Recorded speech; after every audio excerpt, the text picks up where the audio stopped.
McCourt.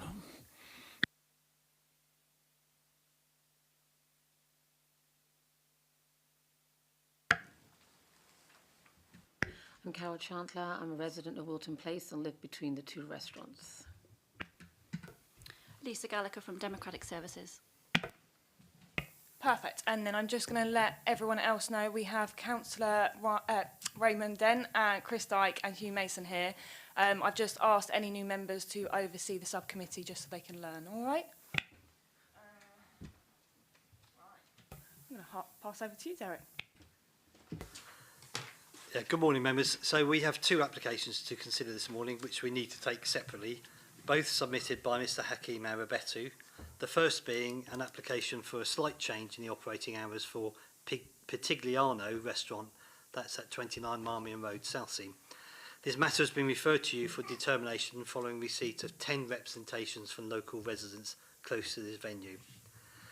I've detailed in my report the times applied for, and the contentious part, I believe, is the application of the extension of the selling of alcohol on a Friday and Saturday from 22:30 by 1 extra hour to finish at 23:30, and the closing of the premises on these two nights until midnight and not 22:30 as it is currently.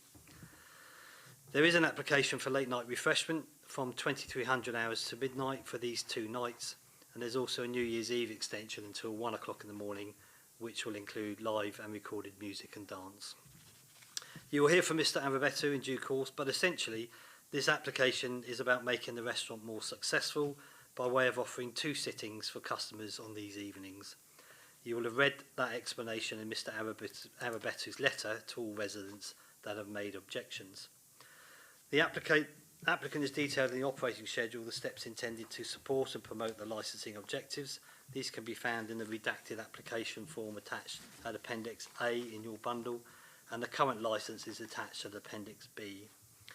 The provisions relating to the variation of a premises licence are contained within Part 3 of the Licensing Act 2003 and associated statutory regulations.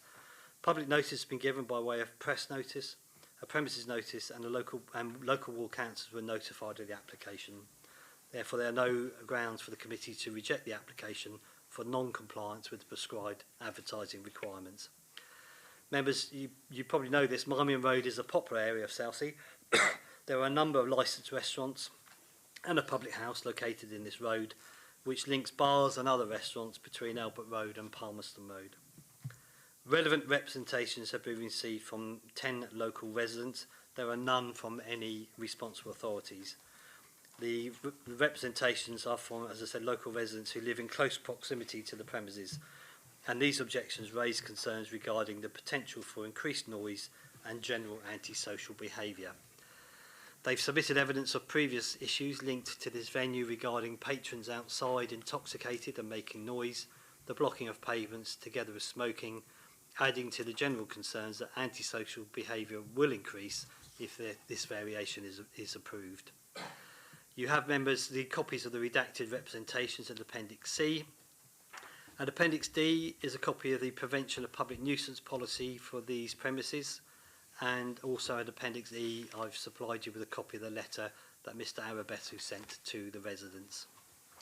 Members, when determining this application, you must have regard to the promotion of the licensing objectives, which, as you know, are the prevention of crime and disorder, public safety, prevention of public nuisance, and the protection of children from harm.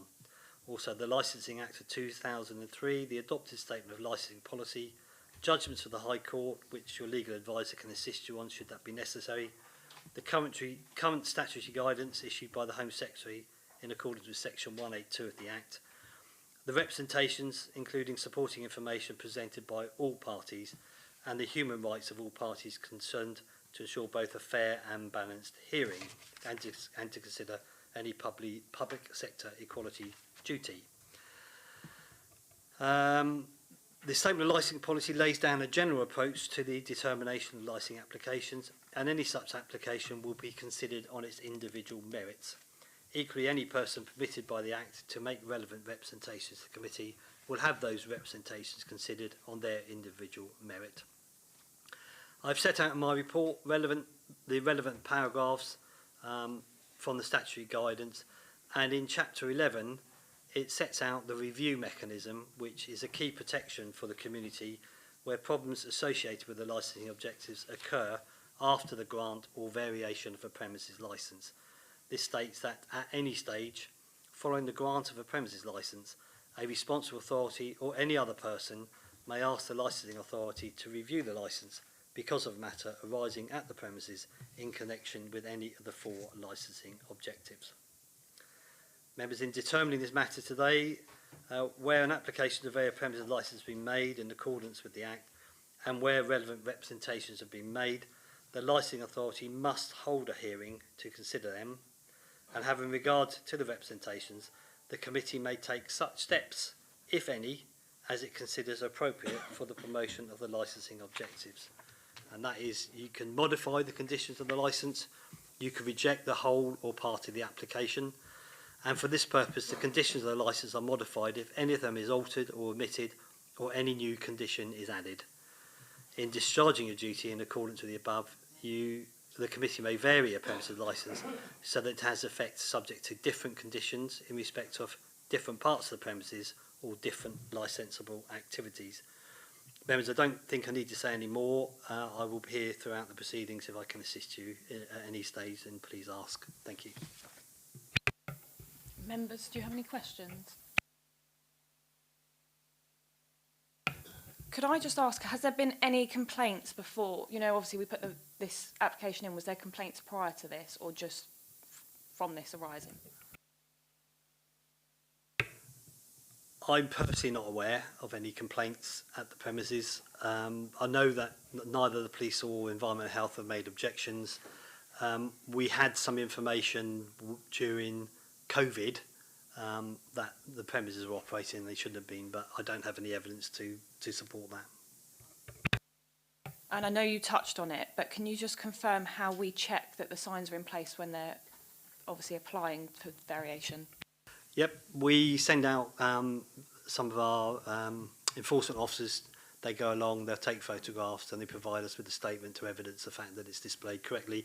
And it's also borne out by the fact that we've had 10 representations in relation to this actual application. Now, you're more than welcome to ask any questions you might have to our licensing team.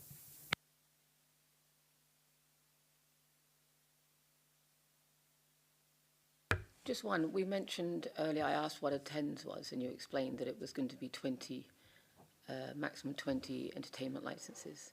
So it's not just a Friday and Saturday night that we're looking at. We could be looking at almost 3 days a week if there's 20 applied for. I just want to make sure we're all looking at the correct facts here. Yeah, any licensed premises can apply for a 10. In fact, you don't have to be licensed premises. If you're a personal licence holder, you can apply for a 10. And that can go subject to no objections by the police or environmental health. It can be for any night of the week.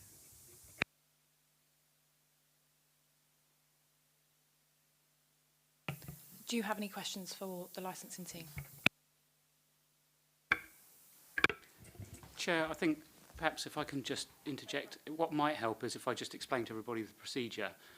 Just so that you're aware, everybody here will obviously have their opportunity to have their say. Mr. Stone is the licensing officer. He's not technically a party to the hearing, but he's made a presentation to outline the initial facts. The parties each will have their opportunity to address the subcommittee, and once they've done that, members will first be entitled to ask questions, and then all the other parties will be able to ask questions in turn. So just to reassure you that you will all have your opportunity to have your say and to ask questions at any point in that process. Generally speaking, the applicant will be asked to present their case first, to outline what it is that they're applying for, and then there'll be the usual questions, and then followed by those objecting the residents. And then once all that has reached its natural conclusion, the subcommittee will, generally speaking, ask everybody to leave the room whilst they make their decision, and hopefully make that today and announce it today as well. Chair, I hope that assists. Amazing. Right, so I'm now going to go to the applicant.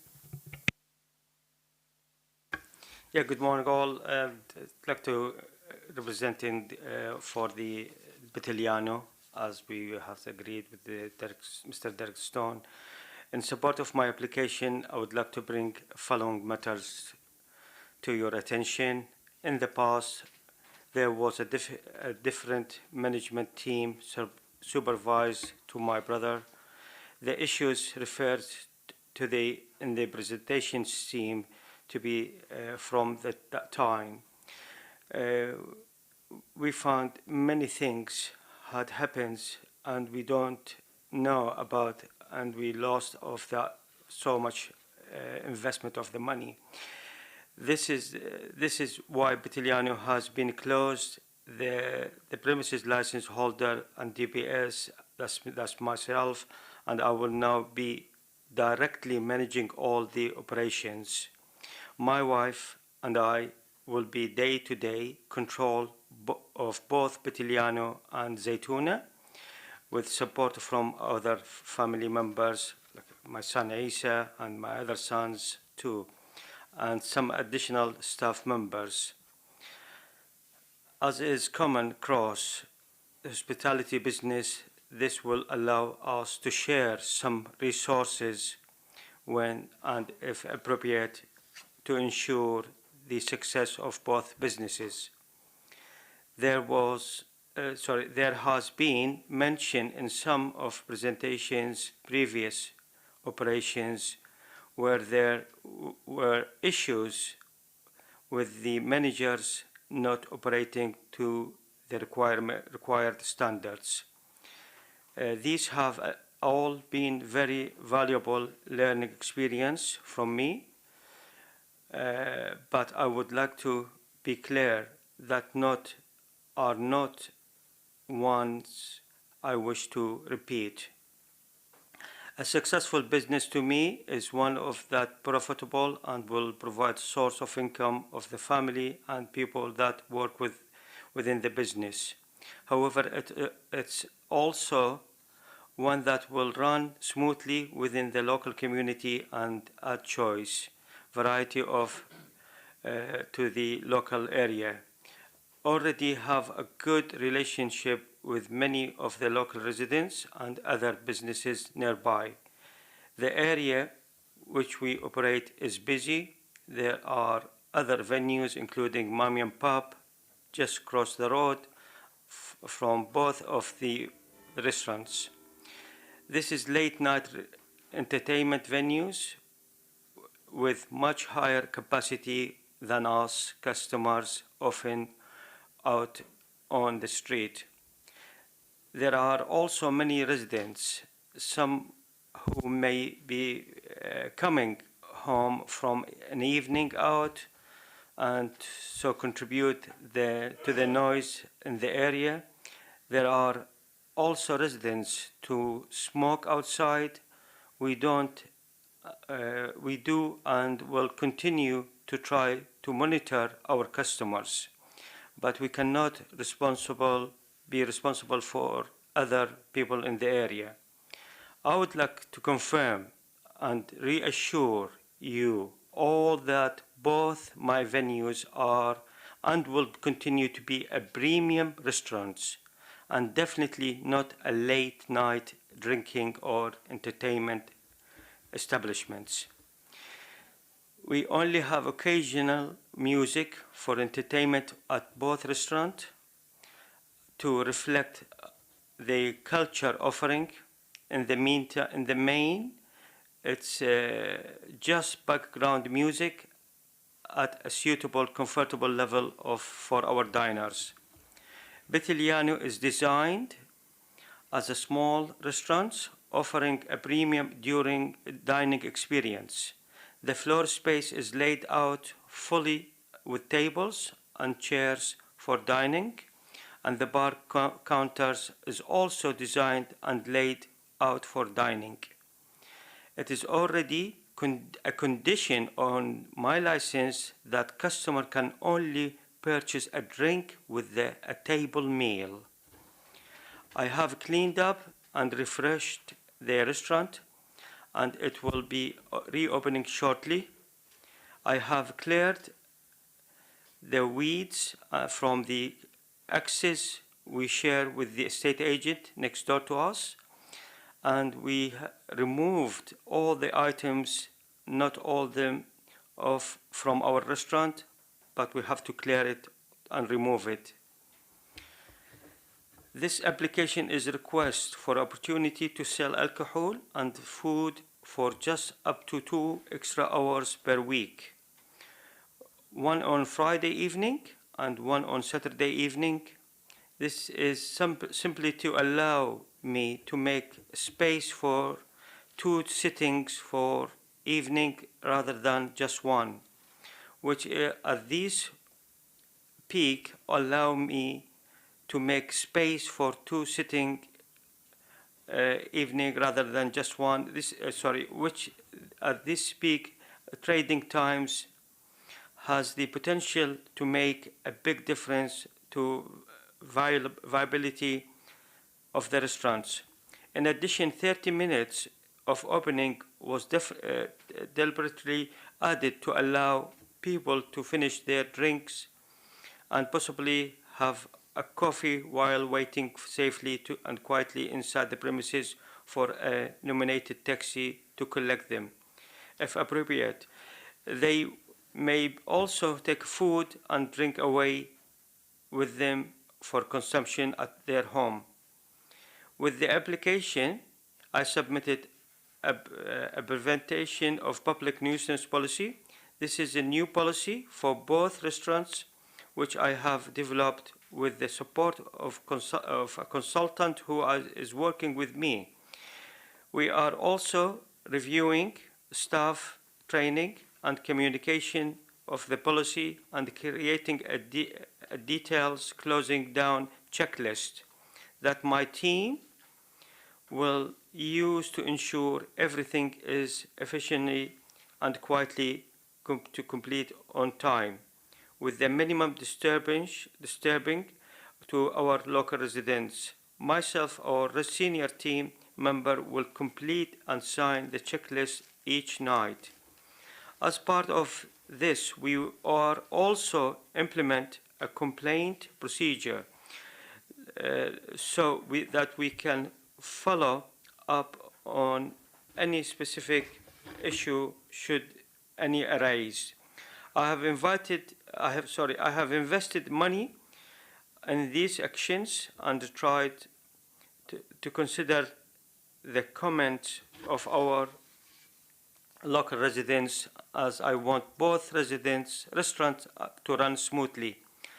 I already have some conditions regarding the prevention of nuisance, however, excluding a New Year Eve and separate temporary event notice. I would like to offer following addition measures if appropriate.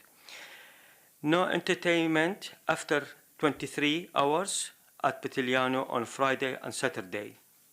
A background music will turn off at 23:30. The lights level will be increased at 23:30. A final closing implement of 23:45 rather than 12 o'clock midnight. At subsequently late night refreshment also amended to an end time of 23:45 rather than 12 o'clock. A sign will be displayed at front door to ask customers to consider local residents and leave the premises quietly, and also to consider residents if smoking outside the front area. A sign will be displayed at the service exit door. This will remind staff on the hours of rubbish disposal, and also to consider residents if they are outside the rear door. In addition of these, a facility will be placed at the rear door of disposal of smoking litter.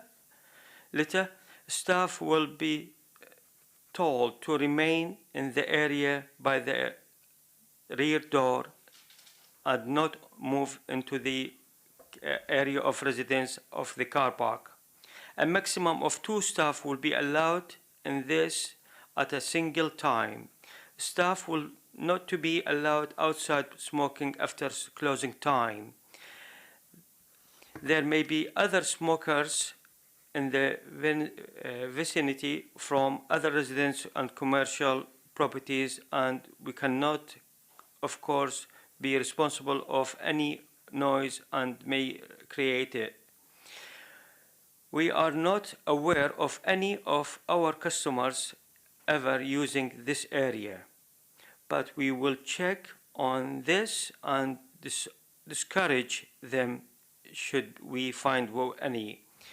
I currently park my car behind Zaytuna, and I always try to move it to the front and before 10 o'clock midnight, so that the engine noise doesn't disturb the residents. Also, I have already mentioned will be implementing all the steps in my prevention of public nuisance policy, which has already been updated based on the comments from the local residents and will be reviewed at least annually. I have already shared this information with the residents who comment on my application, and I have given them my personal contact details, including my mobile number and my email address. So if they have any concern, they can contact me easily and quickly. I'm also happy to give this to the other local residents. Thank you. Members, do we have any questions? Thank you. Some of the objections, it mentioned that the addition of a window there might, on the side to the rear of the premises, might add to noise. But it says that you haven't, on the Appendix E, where you've gone through roughly what you've talked about already, you've said that there's been no decision made on whether to add the window or not. Have you made that decision yet? Well, it's just a brief for the kitchen. So I'm looking for a small vent at the moment, just to get for the health and safety reason and an environmental condition. So it just is going to be like a small extractor ventilation. That's all it's going to be, if I want to make it.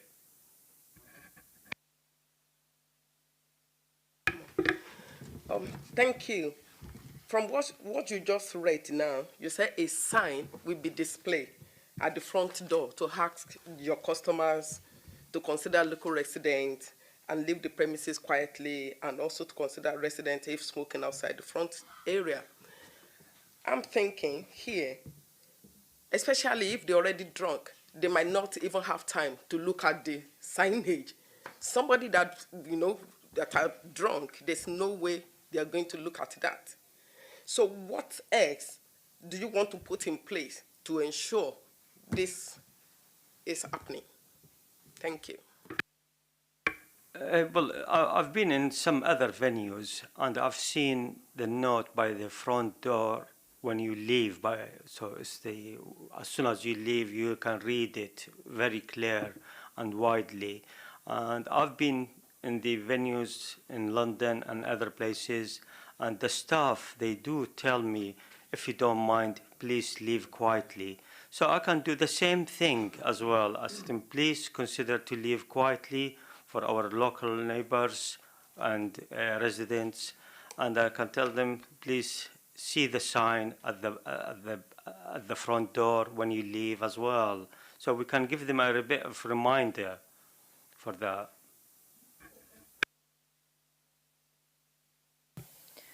Perfect.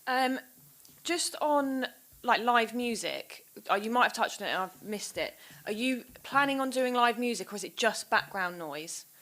Obviously, I'm sure for New Year's Eve you might do something different, but in general, is it just background music? It's just background music. Maybe there is going to be live music on occasions, like maybe Christmas or somebody's birthday. We get them live music, but I mean, we had it in Zaytuna for the last. We had only one live music, which is not live music. We had a belly dancer once. To be honest with you, as a customers, they required it on that particular day because their birthday time. But a part of that is just the music.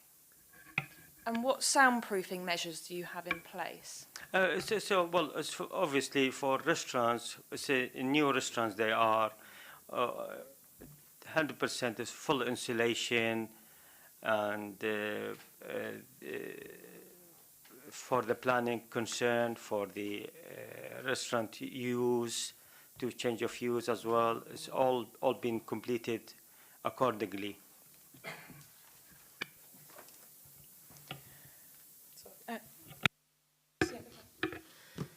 I think I read it somewhere.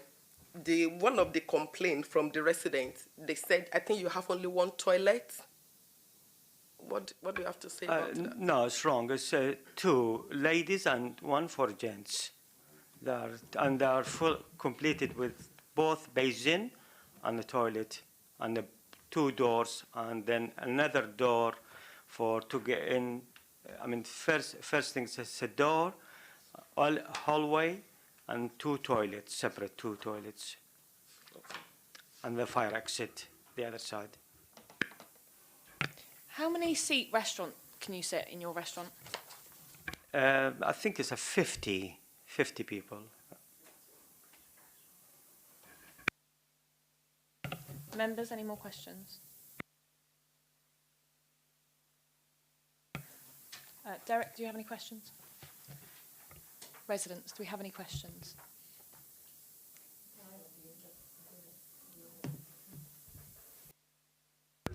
Thank you for being so clear.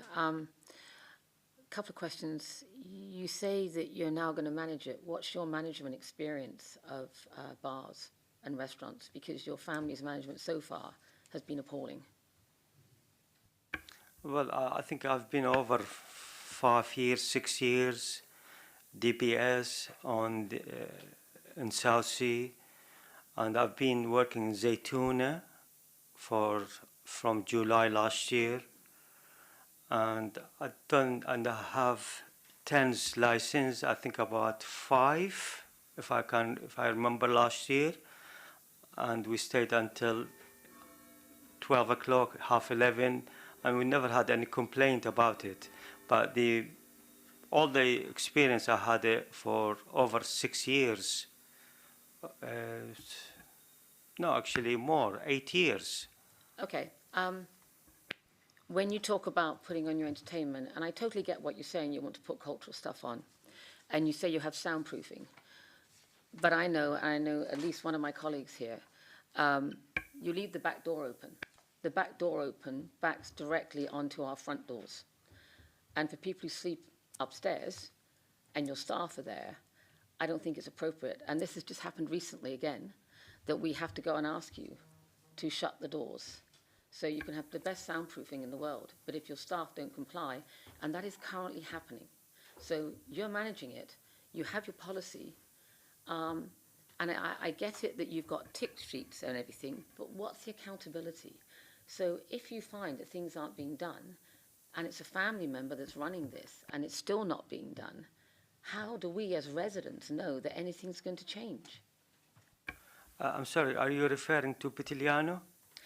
No, I'm actually referring to the other one right now. But We're not talking about it. Okay, I'll bring that up next time then, but I just thought please, we could cover those issues. Yeah, because it's Pitigliano is far away, and the back door is at the side. All right, one thing I will bring up then, another thing that concerns me about Pitigliano's is the smoking outside, because obviously people aren't going to smoke inside. And I'm not sure if you're familiar with where Pitigliano's is located. It's on that very busy corner of Marmion Road and Wilton Place. So people are standing, it used to be where the old travel planners used to be, if that helps kind of base where you are. So you've got people standing around, either waiting for cabs, and you say you're going to ask them to wait inside. Well, we all know how long it can take to get a cab sometimes. you've got people standing outside smoking, and they do tend to stand and congregate in that corner rather than go round to the back of the residence. But there are people that have apartments directly above that front door. So you've got all types of passive smoking going on there. And if you're going to extend the hours for those 2 nights, that is going to add to that whole impact. If you have any questions for now, you will have time to have your say. So if there's any more questions for the No, owner, that's fine then. You've got a question. I own a flat in Cleamer Court, which I let out. Above the restaurant, there's 6 flats. I own a garage in there, and I've had parking, and the gentleman there has parked in there, and to my knowledge, he's got no access there at all. The back entrance is supposed to be cleared because it's a fire exit. There were 4 chairs there, there were beer barrels in there, and nothing was done about it at all. That's fine. Do you have any questions? You will have time to have your say. We've just got questions for now, and then we'll move on to deputations. Okay, I'll ask questions later. Okay. Well, sorry, the time for questions is now. If you have questions, put them now. You'll have your chance to have your proper say in a minute if you've got things that you want to get off your chest. But questions now, please. What are your plans to ensure that, A, the fire exits are kept safe, that people are not standing smoking outside or urinating between the cars? They're my questions. Because I don't see them covered in this. I've never seen, the Betiliano is closed now. And as you know, it's been over a year, it's been closed. And I haven't seen people smoking there at all. And I'm talking about when it was open. We're talking about our reasons for concern when your restaurant is open and you have extended hours. Because with the hours that it was already running on, we experienced these problems. So my questions are, what are you going to do about managing people on that busy corner and the smoking later at night when, as you say, more people could have had alcohol? Number 2, you say you have 2 bathrooms and you've got a 50-seat restaurant. Well, clearly it's not enough because people are urinating between the cars. And routinely, that fire exit was consistently blocked with chairs for staff to take their breaks and barrels stacked up. So I don't believe that belongs to the real estate agent. I think that's all related to you having, or your company allowing your staff to have their breaks out there. So what are you going to do about that? So they're my 3 questions. Thank you. yes, I have mentioned and read it for you. I cleared the passage. I moved the chairs. You're welcome to have a look at it there. It's absolutely cleared. You're still referring to Zaytuna. We're talking about Betiliano, my dear. No, I'm talking about Petigliano. Yeah, it's I'm talking cleared. about Petigliano. 100% it's cleared. I've got It's clear pictures. now, but it's not open, is it? So what I'm asking you about is when you have this open again, Yes. how are you going to manage these issues that I've raised? Yeah, the customer, they not go to smoke outside.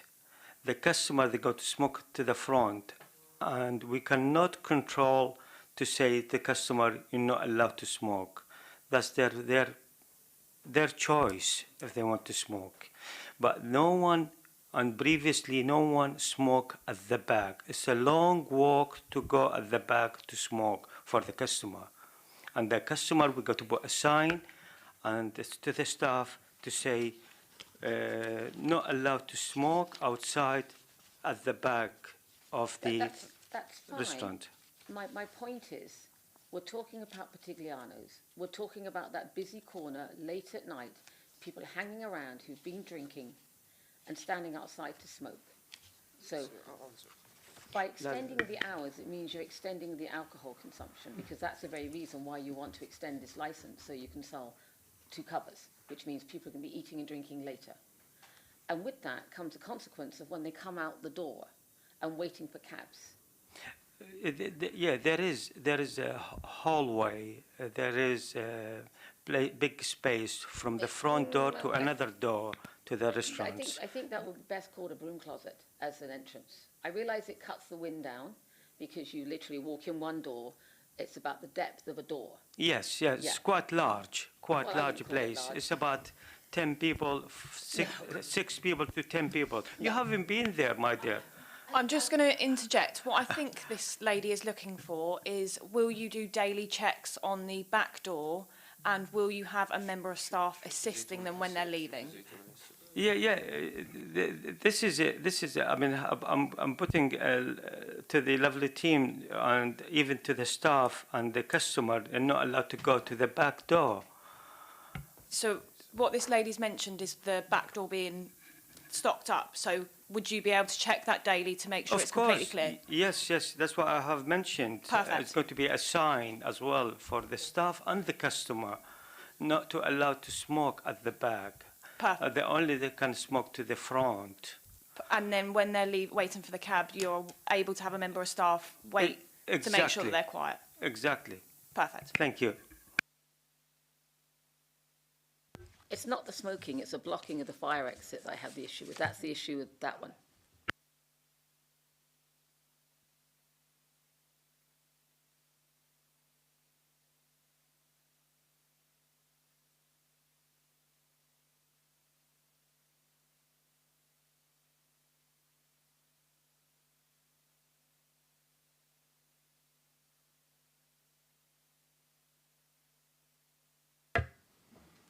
No. Good. Thank you.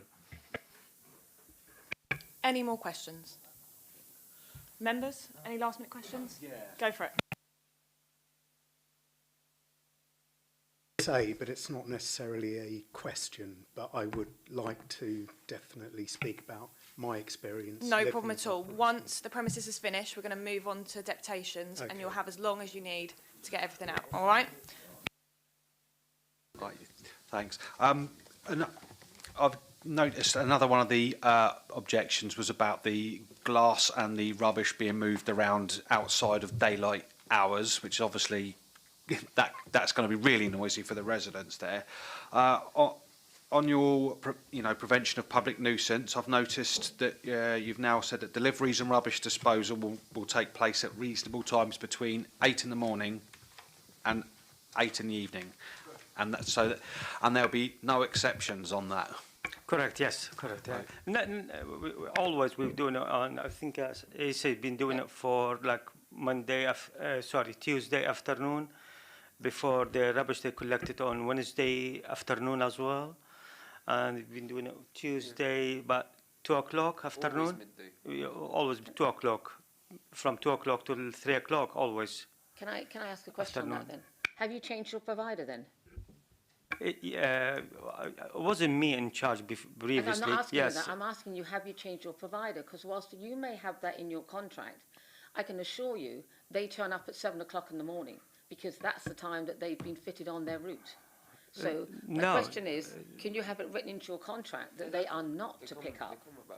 They come Wednesday, 3 o'clock in the Is afternoon. that in your contract? What's in your contract? for That's when they will pick Wednesday, up? 3 o'clock in the That's afternoon. not what I'm asking you. I'm asking you, do you have a contracted time that they will comply between 8 and 8? Because they have not in the past. And so if yes. you have the same contractor, Yes. I believe they're going to carry on in the same manner. My dear Petiliano is not open yet. So you. I'm not talking about. so I'm talking I haven't got- about, I am. It's you in have the state- contract. It says from 8 till No, 8. that's your public. That's yours. No, What it's- I'm asking you is, when you signed your contract for your waste disposal people, be it Yes. bottles or garbage, have you written it into the contract that they are not to pick up before 8 o'clock? Because if you haven't, they will. And I It can is. assure It you is. they do. And 8 o'clock for Zaytuna. I have signed from 8 till 8 in the morning, and it's been collecting on Wednesday afternoon, always 3 o'clock for both. They never turn up on early morning. I was about to say, can I just discuss there? Is that something that we can add as one of the conditions of the licence? Is like an enforcement that glass deliveries, etc., Yeah, I mean- can't be done on those hours? Just to stress that the applicant has indicated that they're amending their application in these terms.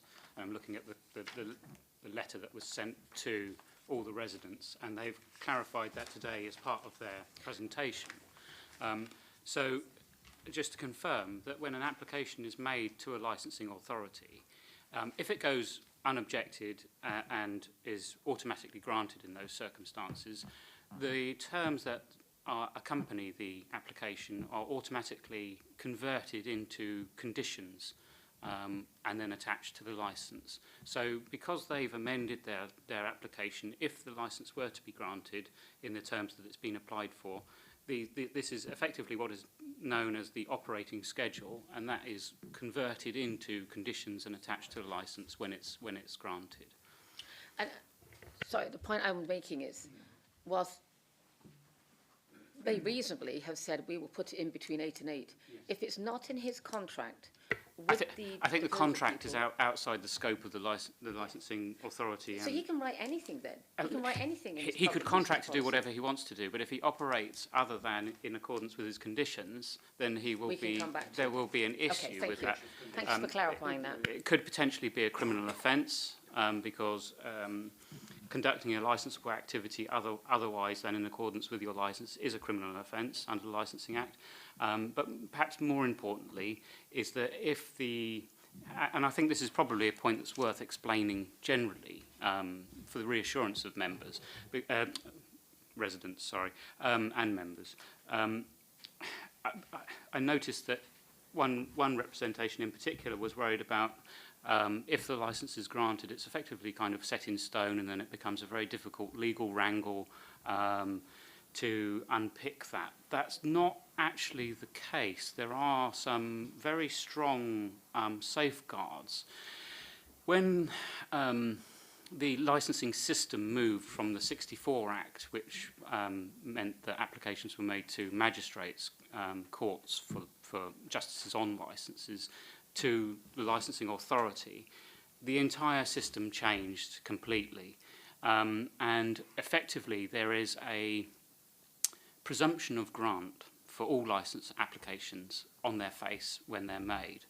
And it's only if there is good reason that the licensing authority then has, on the instigation of relevant representations, the ability to restrict or impede that licence either by way of condition or to refuse the licence. So there's a presumption of grant, and that underpins and runs with the entire licensing system as it is now, insofar as the system effectively works to give an applicant, if you like, the noose or the rope with which to hang themselves. So they're initially granted a lot of freedoms and a very easy access pathway through gaining a licence.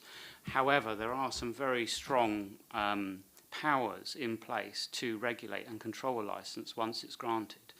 And probably the most significant is the power to review a premises licence. So once it's granted, if a premises doesn't run in accordance with their premises licence, and you've heard certain reassurances today that it's going to be a restaurant, it's not going to be a live entertainment venue, it's not going to be a vertical drinking establishment.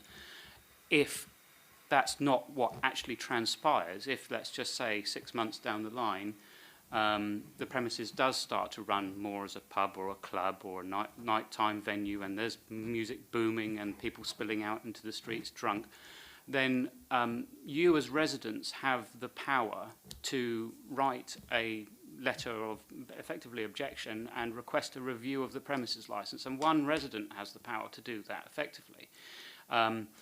Generally speaking, we would encourage complaints via the usual methods to environmental health, to the police, to the responsible authorities that enforce the regulations, as well as the licensing authority, of course.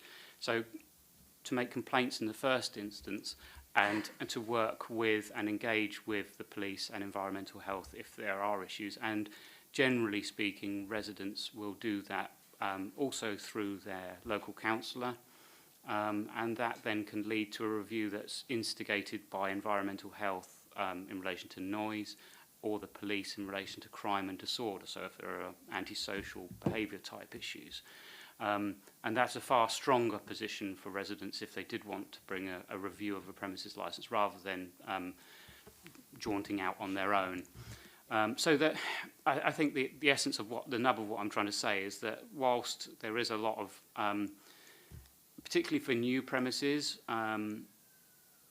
and what we're hearing today is in essence that there has been a change of management, and effectively it's going to be a new premises, because whilst it's the same licence holder as previous, that they're now saying that they are taking direct personal responsibility for what's happening. The leeway to operate, so that's the legal position. But I'm happy to take any questions if there are any questions on the legalities of it. But I think it helps residents to understand and reassure that even if the licence is, and not prejudging anything, but even if the licence were to be granted today, there are stringent controls in place actually to control premises once they're up and running. Can I add one more thing? So I'm just putting these notes to Betiliano and Zaytoun as well, to say to our lovely team, please remember we have lots of residents close by, and we want them to be happy and not complaining. Please be as quiet as possible outside the door after 8 p.m. A maximum of 2 people can have their break outside at any single time. No break smoking outside this door after closing time, which is 10:30. Please try to stay close to our rear door and not go into the residence car park. Please do not leave any personal rubbish outside, and make sure ash and used cigarettes are put in the bin provided, which is going to be provided very soon. Do not put any rubbish from the restaurant in the outside bin after 22.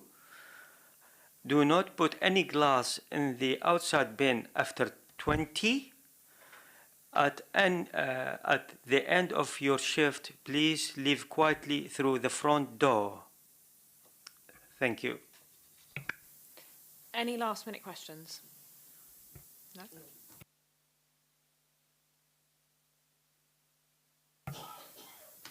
Over to you guys, whoever wants to go first.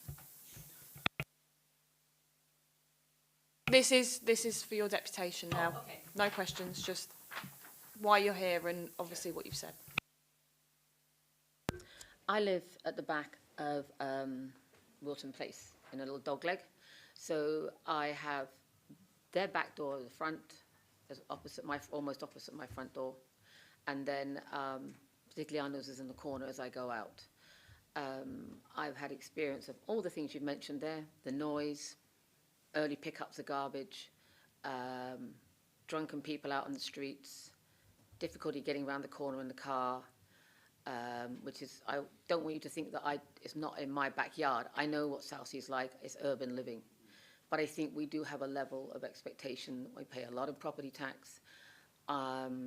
We have it's a residential area. And as I said in my letter, Marmion Road worked when it was shops versus lots of pubs and bars.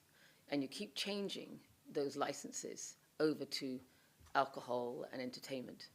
So parking in that area is a nightmare. So when it was shops, other people were out at work, and it was that real symbiotic relationship in respect to cars parking and going. The shops closed at night, and you didn't have the noise and all the issues and all the garbage and that to deal with. It has changed. Whether it's changed for the better or worse depends on where you live. If we're going to continue to allow licenses to be extended or licensing to be granted, there needs to be consideration of the people that live there and support their local community. And it concerns me that we are all worrying about this man who has got a number of premises that have remained empty for long periods of time, which have had an impact on the community. And it's looking, anybody, as you said, it was very helpful when you explained about how we can go back because it seems that people get their licenses and then they just do whatever they want. And that is a real issue.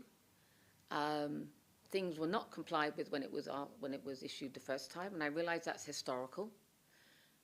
But this is why I feel so strongly about it this time, because we didn't agree with it, because all the things that we said were going to happen have happened. And here we are now extending the hours. And whilst you may have the best intentions, you have to consider where we're coming from, which is the experience we've had to date, which has not been a pleasant or enjoyable experience. And I still don't understand how environmentally it is okay to move food from one restaurant to another because you've only got one chef. And so people are ordering meals in one restaurant and it's being brought down to another one. And that's okay. And I know that because I see them walking up and down.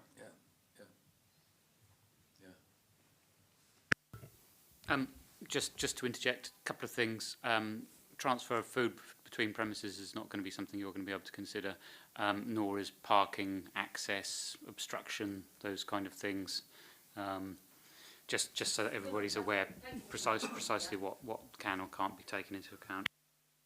Can I just ask though, but the impact of the increasing hours and the general nuisance that causes in respect to increased congestion, increase of people on the streets, etc., can that be considered?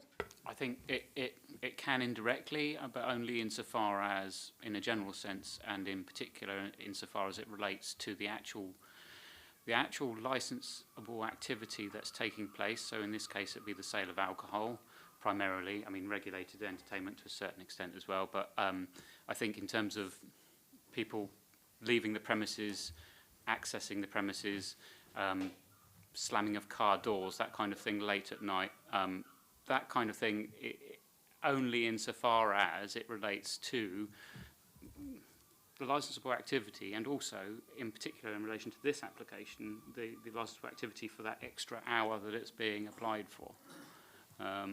That's where you need to focus your attention. Thank you. Members, any questions? No? I've got no objection to the restaurant. I've got an objection to the extended hours of the drinking, because I know, and we all know, it'll turn out to be a late night drinking club. That's all I've got to say. And I know that, well, I've got people in the trade. I know people, and that's what will happen. And it'll just create more noise at the back of the flats, because their entrance is the front entrance of the flats. And Will, you have a say, Lee.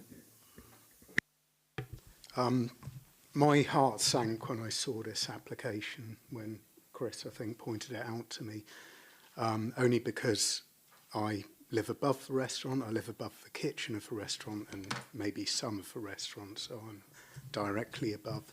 I would have no objections whatsoever if it was a traditional Italian restaurant serving meals, background music. That would be absolutely fine, and that was always what I was hoping it would be. What it actually turned out to be is more of a bottomless brunch, karaoke, party venue, essentially. The soundproofing in Climore Court, which is the actual block of flats where the restaurant is situated on the ground floor, is the soundproofing is minimal, to say the least. Particularly, I think the walls transmit noise, so anything that's going on in the restaurant, such as drag acts or karaoke, sounds as if it's actually in your flat.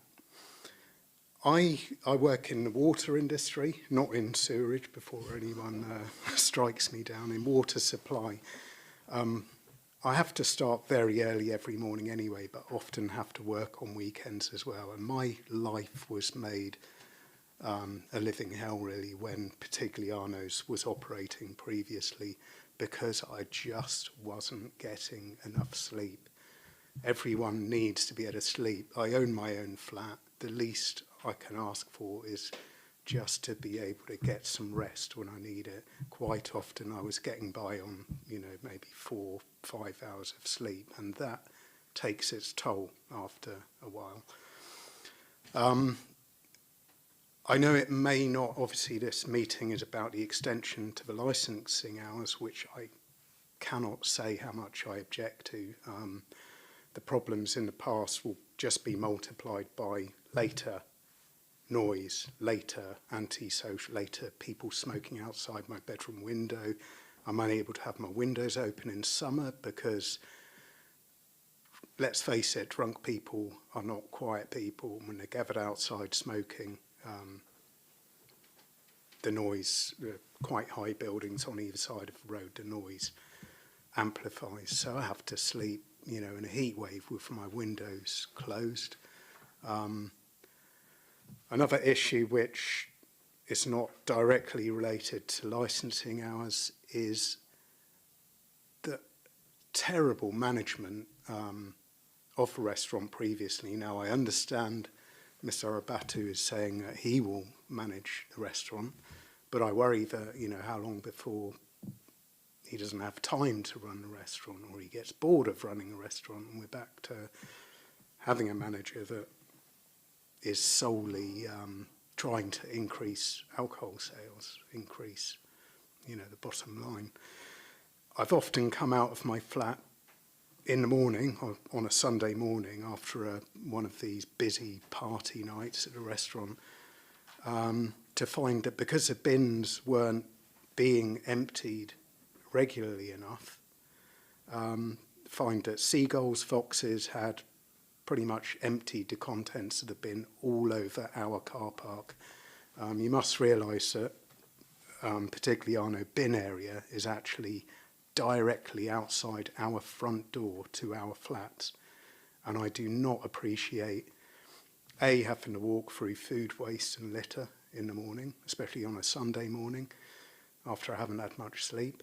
I also don't appreciate the fact that when I went to the management of the restaurant to politely ask that they can contact the owner, or that could I contact the owner to try and arrange for more frequent bin collections, absolutely nothing was done. This went on for months and months. Of the bins, the lid not closing properly on the bins, being absolutely piled up with black bin liners, which anyone who lives in Southsea knows is an invite for seagulls to spread this litter everywhere. My main concern, though, really is the way that sound transmits through Climore Court. I know that it is not just me. I was hoping another couple of residents would be able to attend today. One wasn't able to attend because of work commitments. I have taken a day's holiday, which is kind of precious to me, but I feel strongly enough about it to take a day off to put forward my cause. And I cannot tell you how strongly I object to this. I don't see why, if Mr. Arabatu is trying to run a traditional Italian restaurant, why he needs extended licensing hours. And given the previous form and the utter stress that I've been put under, I don't think you guys should. I hope you consider, residents, consider the need for a little bit of peace and the need for business owners to take seriously their responsibilities for all things, not just for noise, but for waste as well, and just generally being good community members. Just for the record, I live across the road. Although I have a flat, I live in a house across the road in Climore Court, so it does affect me.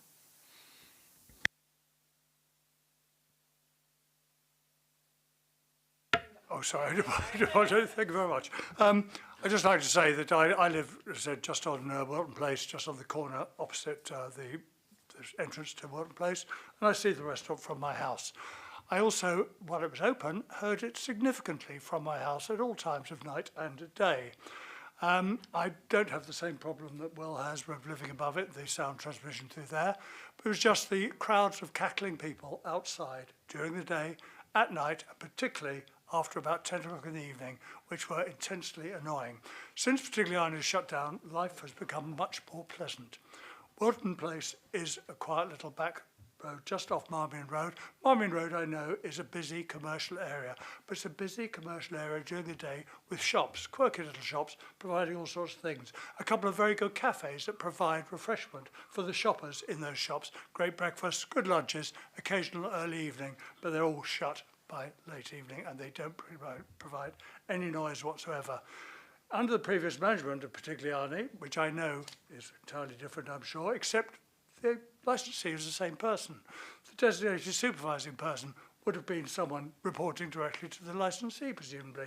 I've seen the licensee in there, even though they weren't managing it as such, and I know they're fully aware of what was going on in that restaurant, whether it was all-day drinking under the pretense of brunch, or as lousy evenings with karaoke and all sorts of rubbish going on with the doors open very often in the summer. Fair enough, you've got to keep your clientele cool, but not when they're singing songs very badly on karaoke machines.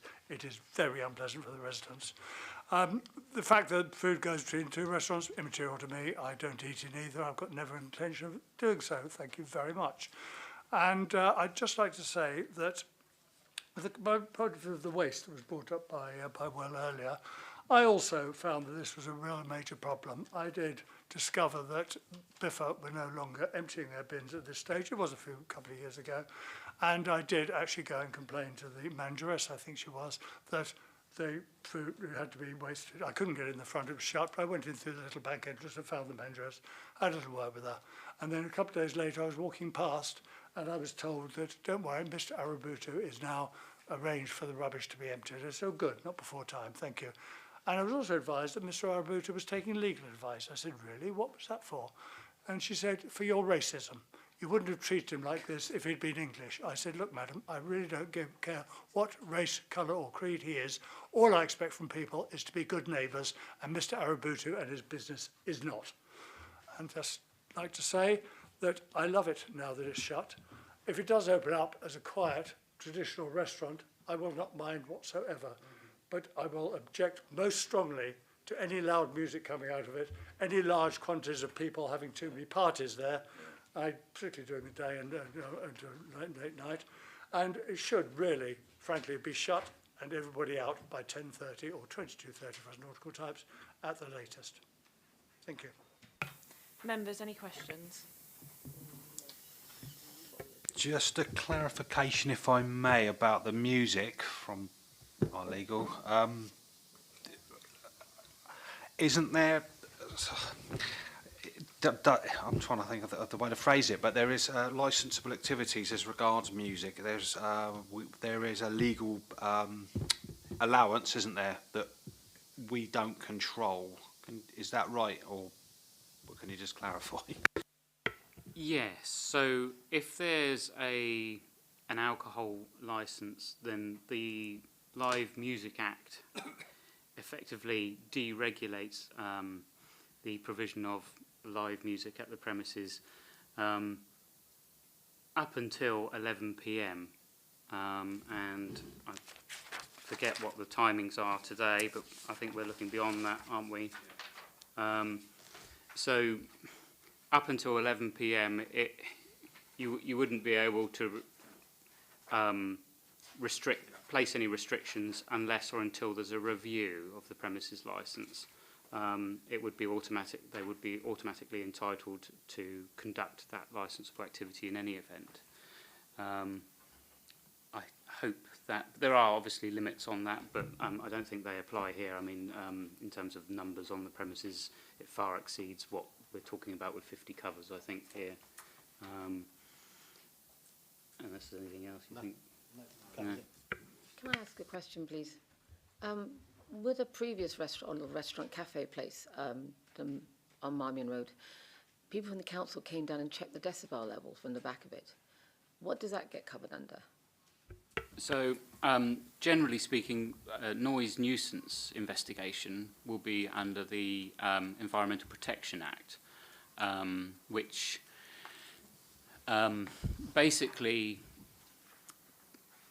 requires the local authority to investigate any noise nuisance complaint, and you'll find that environmental health will have complaint lines that will be open that you can contact them directly on.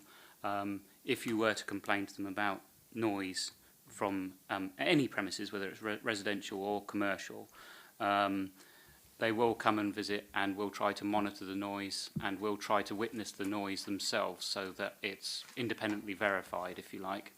On that basis, if they are satisfied that a statutory noise nuisance exists, and that's a slightly different test to the public nuisance test for the Licensing Act and for the consideration of the subcommittee, but if it's a slightly higher bar, I suppose, if they're satisfied that a statutory noise nuisance exists, they will serve a noise abatement notice which requires them to cease causing or creating that nuisance. If then there is a breach of that notice, it's a criminal offence and the local authority will prosecute, and I have prosecuted for the local authority for that type of offence. So that is another route of enforcement for residents to, which runs separate but parallel to the Licensing Act. Environmental health also, if they're getting complaints, will log those complaints, and if they're receiving regular complaints, will potentially instigate a review of the premises themselves on the basis of those complaints, or make a representation if and when an application is made. That's not happened today, and it's not happened by the police either. They've not made representations, so there is a presumption in those circumstances that both environmental health and the police support the application, and that's the inference that the subcommittee has to draw from a lack of representation, unfortunately. Certainly.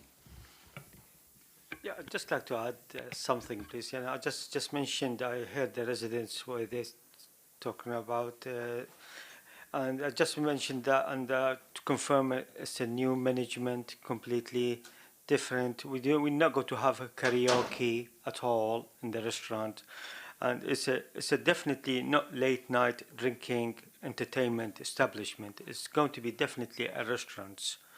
And I have compromised to close the music by 23 on Friday and Saturday, and there will be just background music until 23:30. And the light will be up 23:30, and the customer will leave at 23:45 at night. So I understand the situation that was previously what you explained about the rubbish, about the karaoke, about the rubbish is going to be, as I mentioned to you, it's going to be, you've seen it in the Zaytuna, so it's going to be exactly the same way, tidy and clean. And one of the residents has been in our car park in Zaytuna so many occasions, you've seen it clean and tidy as well. Thank you. Have we got any more representations? It might be clean and tidy at the moment, but the restaurant, with respect, the restaurant isn't in operation at the moment. When it is in operation, I suspect it'll be back to the same old ways. Can I mention one other thing? Quite often, the noise issues are not solely from a restaurant, they're actually from the kitchens where the chefs, probably after a busy evening preparing food, like to kind of let their hair down and blast loud music, and that's quite often after the actual restaurant has shut. So I hope, Mr. Arabatu, you can prevent this kind of noise nuisance as well, because I'm sick of trying to sleep in different rooms in my flat. Where I've tried all sorts of earplugs, ear defenders, just to try and get some sleep. And I'm sure if you lived somewhere where you couldn't sleep and you had to get up early in the morning, you would understand how frustrating it is. Any more? Would you like to speak? No. Perfect. So I'm just going to ask you guys to summarise now because we're going to moving into the summing up. So it's going to go you, then the applicant, and then we're going to go into closed session. Sorry, I'm just reading my paperwork there. Making sure I'm doing it in the right order there. Chair, before you move on to that, I have a suggestion in terms of a condition that perhaps might assist if you were minded to grant the licence, not prejudging anything, but potentially, currently the premises closes at 10:30, that's correct, isn't it? Correct, yes. In accordance with the licence. You're seeking to extend that by an hour on Friday and Saturday nights. I wonder whether you might consider a condition that prevents admission to the premises or readmission to the premises after the current closing hour of 10:30, so that effectively there'll be no new customers coming to the premises after 10 o'clock, and the existing customers that you have on the premises can't go outside to smoke and then come back in for that last hour or so. I have discussion with my member families. It's going to be 10:45. That will be the last customer to get in to the restaurant. That's something you were proposing anyway? Yes, so I have. So we got to make an issue, not any customer, and then we can say the kitchen will be closing in 5 minutes. So we cannot serve you any at all. So it's 10:45.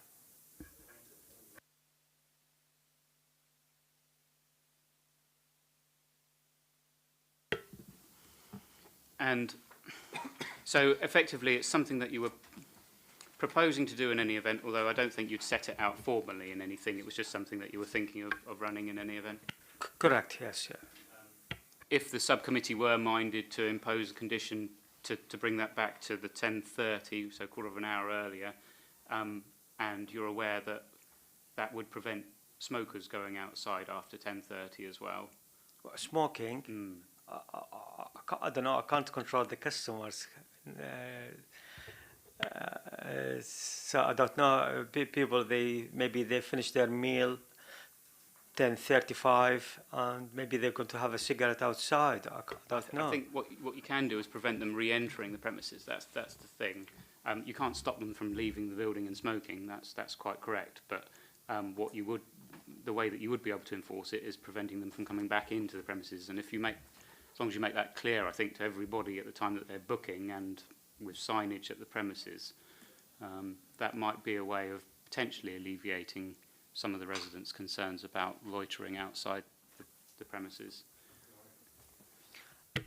Just being a smoker previously, I know that any kind of written rule or notice or policy would not stop me going outside and having a cigarette and going back in to see my friends again. I don't think, with respect, I don't think that's enforceable. Right. So I'm going to go to you guys now to sum up. You can all sum up if you like, or you can nominate one person. Just if there's anything else you want to get off your chest and say, now is the time. I think I've asked the questions I need, and I think I've got my point across, so that's fine. Thank you.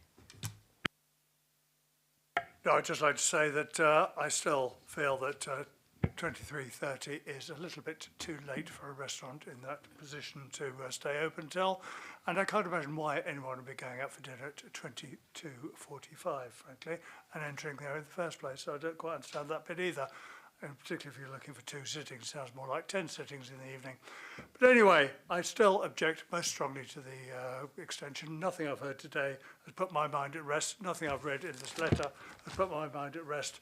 And I'm afraid my experience has been in the past, albeit under a bit different management team, but under the same licensee, that it will not happen.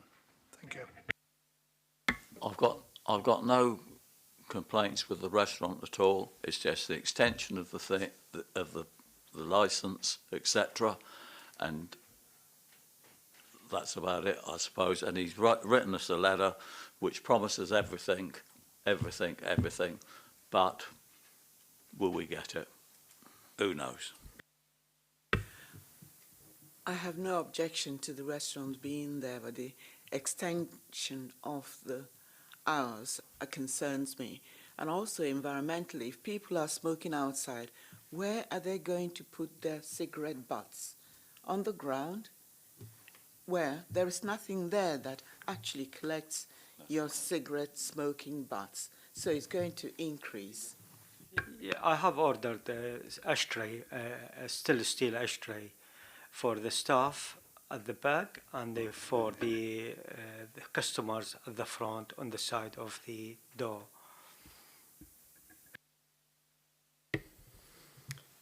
My main reason for objecting is just the absolute ease with which noise transmits from a restaurant to the flats above it. Please ask that you consider residents, right to have some peace and get some sleep. And I think the application for an extended licensing hours is it's contrasting to Ms. Sarabatu saying that it is now under new management going to be ran as a more traditional Italian restaurant. With respect, I don't believe that. I think you apply for increased licensing hours to shift more alcohol, and that will cause more noise. Thank you. Do you know the area? Do you know the area? There's 6 flats above that restaurant, 6 flats with families and children, etc. Come on. I'm now going to move to the applicant to sum up, please.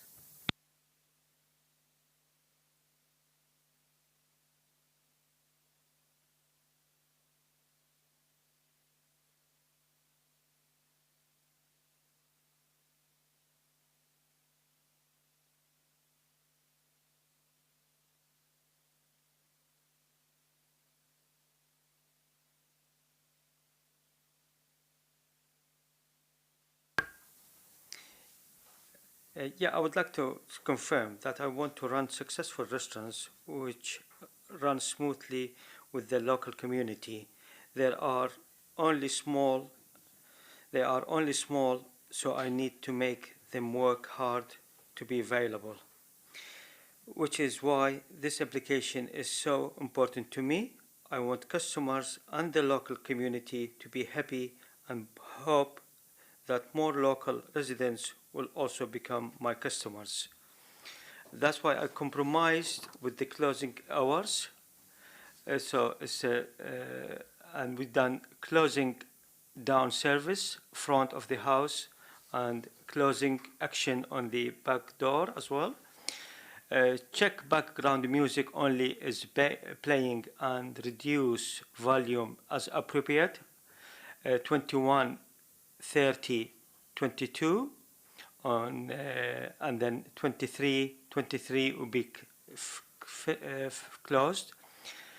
Quick check of the volume level at the front and rear premises of any of the sign of noise disturbing. 21 to 30 till 22. And check the table to see if customer wants to order any more food or last drink of alcohol. Check if they want anything to take home or calling a taxi, ordering for them 21:45, 22:15, which is a change now to 23:20, 23:20 again. And the sale of alcohol, prepare last bills for payment and deliver to the customer. From 21:50 to 23:35, 23:45 they'll be out, the customer. All sale of alcohol must stop 23:30, 23:30, and turn off the background music and increase lighting level at 23:30. And sell food and hot drink and non-alcoholic drinks can continue but allow enough time for them to leave the premises at the closing time of 23:30, 23:45. And remind customers of closing time say 23:35, 23:45 to leave. The closing action, quick check of exterior premises, safe and secure, clean and tidy, look at customer entrance door, lock the customer entrance door, cash up the tails, of course, drains, and make sure everything, all the whatever appropriate safety, health and safety required.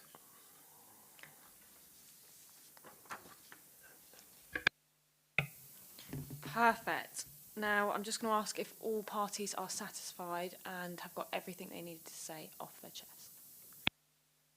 So can I I'd just... like to say he means it with the best of intentions, but if he's not there, if someone comes up for a drink at just gone 11:30, it's going to happen. Trust me, I know it. I've come from a pub era, so I know it. It'll happen, and it'll turn into a late night drinking club. End of story. Can I just clarify, sorry, that the last orders are going to be taken at 23:30. So if the last orders are taken at 23:30, people won't be out of there before midnight because they've still got to dispense the drink, pay for the drink and drink the drink. So that's a really narrow window that I don't think is achievable when you break it down like that.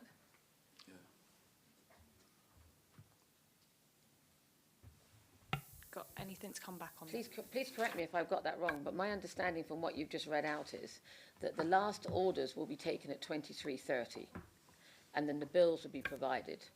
Well, you've got to take the order, go to the bar, get the order filled, and then take it back to the person to drink it. Then they then have to drink it. That's going to take longer than 15 minutes. No, I mean, And I may have misunderstood it, that's why I'm asking. sorry, what am I? I mean, the prepared last bill will be 23:30. When is the last order being taken? Because that's what we want to know. Last order 23:20. Sorry, 23:20 will be last order. 20 is last order. 20. I beg your pardon. Are we all satisfied that we've got everything? That's all right. Is there any more you'd like to add? No, that's fine, thank you. Well, I did compromise for the timetable rather than midnight, or to bring it, to get the customer to leave at 11:45 rather than 12 o'clock. So we can leave as a staff as 12 o'clock to leave. Obviously, we've got home to live, we've got work, we've got to sleep as well. You know, we cannot work 24 hours. So I can go into another venue to close 12 o'clock. Thank you. Thank you. So we're now going to move into closed session. So I am going to ask everyone to leave. However, we need a time. Ben? I think you can say it's going to be a minimum of probably 40 minutes. Yeah. For you to make your decision, to decide on the reasons, and for that then to be written up. So if I say 12:30, so you're safe. yes. So basically, that's a minimum. It may take longer than that. So, but what you can be safe in the knowledge of is that the subcommittee is not going to reconvene and read its decision before that time. As I say, it might take longer depending on how long it takes to make the decision. I can't foresee that. So. You can go away, stretch your legs, use the toilet, have a cup of coffee or what have you, safe in the knowledge that the subcommittee won't reconvene before 12:30. Okay. Members, can I just add that's that an hour, is that? there's no obligation for people to come back. You will get a full written notice of decision sent to you at the end of the proceedings. It probably won't get to you till tomorrow, but you're more than welcome to hang around and come back to hear the decision in person if you wish to. We've got the second application as well. Yeah.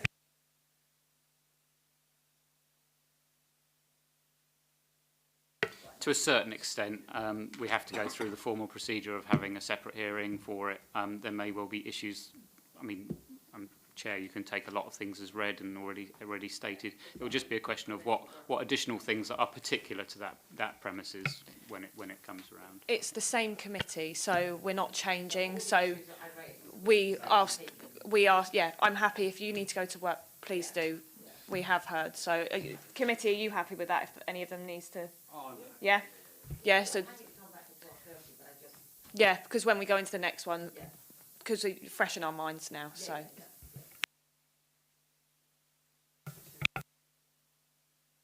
And just one final thing to add as everybody's leaving. If you do happen to bump into any of the three members around outside this room, please don't try to speak to them whilst they're in their decision-making mode. It causes no end of problems, and I just don't want to have to deal with that. They will ignore. They've been instructed to ignore you, though, and won't engage in any conversation even if you try. Thank you.